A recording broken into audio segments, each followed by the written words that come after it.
तो बुलेटिन की शुरुआत करीशुं महत्वपूर्ण समाचारों साथे। केंद्रीय गृहमंत्री अमित शाहना हस्ते तेमना वतन माणसा खाते 267 करोड़ना विकास कार्योનું लोकार्पण અને ખાસ કરીને ખાતમુહૂર્ત કરવામાં આવ્યું છે।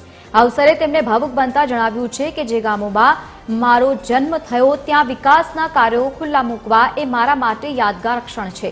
लोकार्पण कराયેલા પ્રકલ્પોમાં અત્યાધુનિક sports complex, model fire station અને વેસ્ટ પ્લાન્ટનો સમાવેશ થાય છે। અમિત શાહે આગામી 2036 ઓલિમ્પિકનો ઉલ્લેખ કરતા આશા પણ વ્યક્ત કરી છે કે માણસાની દીકરી આ રમોત્સવમાં મેડલ લાવે। સ્પોર્ટ્સ કોમ્પ્લેક્સમાં નિર્મિત જીમનો ઉપયોગ એ નાગરિકોના નજીવા દરે કરી શકશે। તો બીજી તરફ વધુમાં તેમણે માણસાને મેડિકલ કોલેજ આપવાની પણ જાહેરાત કરી હતી અને સાબરમતીના શુદ્ધ જળને અંબોર સુધી પહોંચાડવાની સિદ્ધિ પણ વર્ણવી હતી। सीएसआरना फंडमांथी ₹15 करोड़ फाळवीने तेमणे नगरना सर्वांगी विकासनी खातरी पण आपी हती।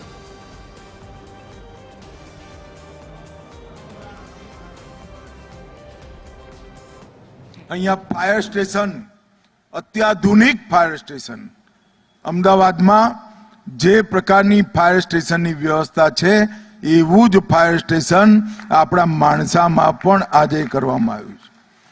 माणसामां नवुं सर्किट हाउस અને નવા પોલીસ સ્ટેશનની ભેટ એ પણ ગુજરાત સરકારે આપી છે।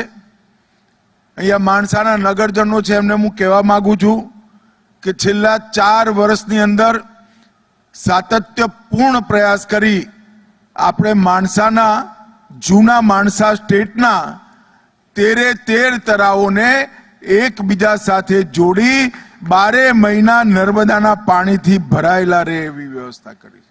પણ નગરજનોની પણ આમાં જાગૃતતા જરૂરી છે। આ બધું થયા પછી જો ઠેર ઠેર કચરો પડ્યો હોય તો ગામ કેવું લાગે ભાઈ કો મને? અને ગામ સ્વચ્છ કોઈ બહારથી આવી ના કરી જાય। આપણે જ ગામને સ્વચ્છ કરવાનો સંકલ્પ કરવો પડે, આપણે નગરને સ્વચ્છ રાખવાનો સંકલ્પ કરવો પડે। અને જુવાનિયાઓને मारी अपील है, जेएसए मने कहूं कि अहींया आपणुं युवक मंडळ बहुत सरस चाले छे।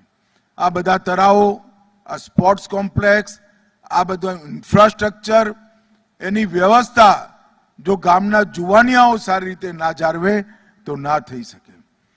आपणा संसद सभ्य हरिभाई पटेल अने आपणा धारासभ्य जेएस पटेल बंनेनो आ बधा ज विकासना कामोमां सतत फॉलोअप अने खूब मोटुं योगदान छे। एकवार जोरथी बंने माटे ताली वगाड़ो जरा बधा।